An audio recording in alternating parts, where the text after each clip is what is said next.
The northern red-legged frog, an amphibian characterized by its long legs, dark facial mask, and golden eyes.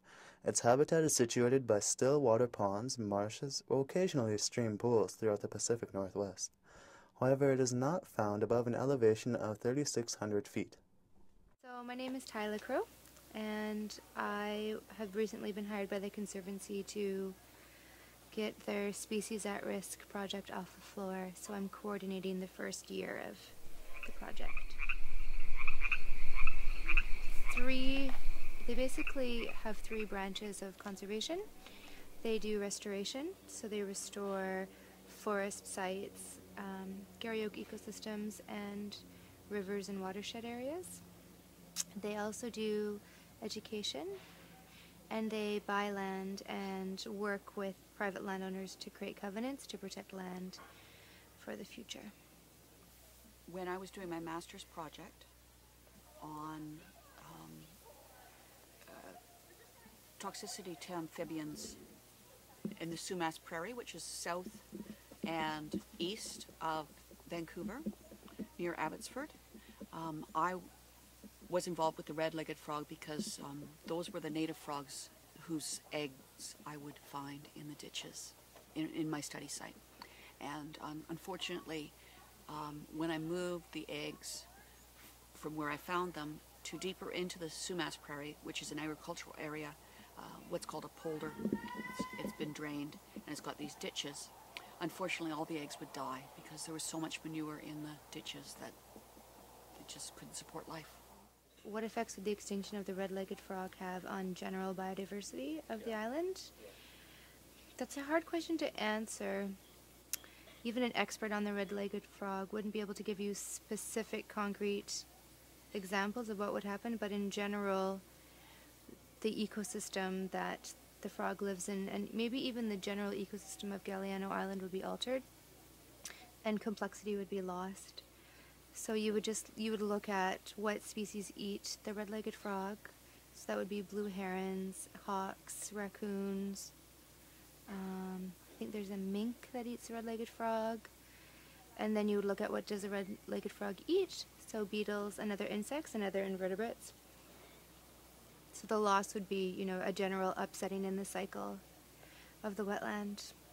The introduction of the bullfrog to Galiano Island would mean that the numbers of red-legged frogs would go down significantly because they would compete for the same food sources, as well as the bullfrog enjoys eating the red-legged frog. So it would definitely have adverse environmental effects.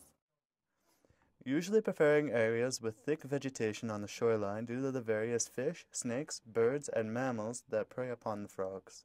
If the frogs sense danger, the frog will dive to the depths of a meter or more seeking protection. As the frogs mature to adulthood, they usually hibernate about half a kilometer to an area where there is taller grass. This species of frog can prey upon small snails or crustaceans. Moreover, they can eat worms, tadpoles, small fish, and other small frogs. However, the larvae of the frog are considered totally herbivorous.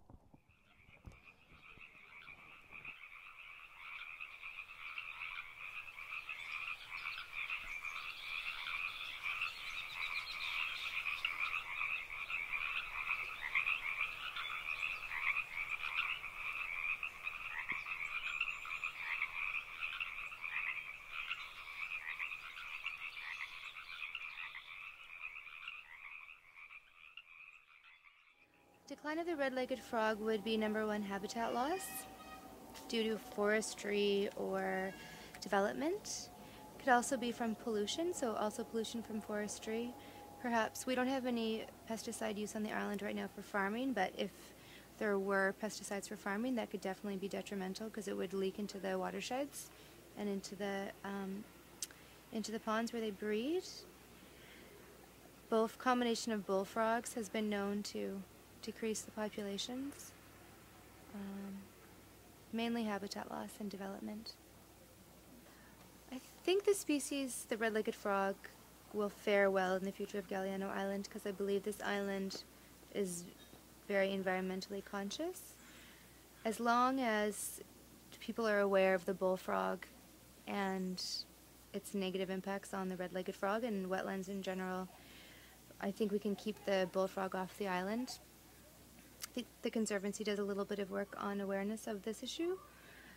Also, forestry stopped on the island, and people are very aware of the adverse effects of development, so, slow growth and intelligent development, I think, is the status quo here. I'm really new, so this is just what I've noticed so far working on Galliano Island. Also, the Conservancy is doing a really good job of protecting wetlands, working with private landowners to restore their wetlands. So if those ecosystems are fairly vibrant and doing well, then they should, even if there are some bullfrogs that come in, if we are kind of keeping our eyes open to them, then I would imagine that the red-legged frog will do. I don't see any reason why in the future it won't survive. We'll see what happens with climate change, and that's a whole other set of factors. Decline in frog species diversity is important enough in of itself. It needs no greater issue.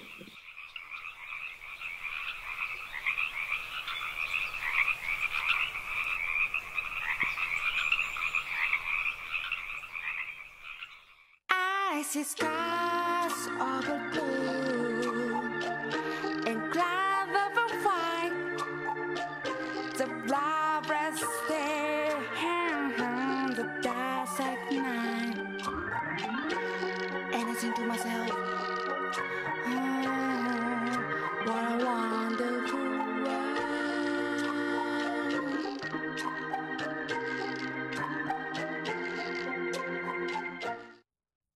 I see skies over blue and clouds over white. The flowers stare on the dark at night, and I think to myself,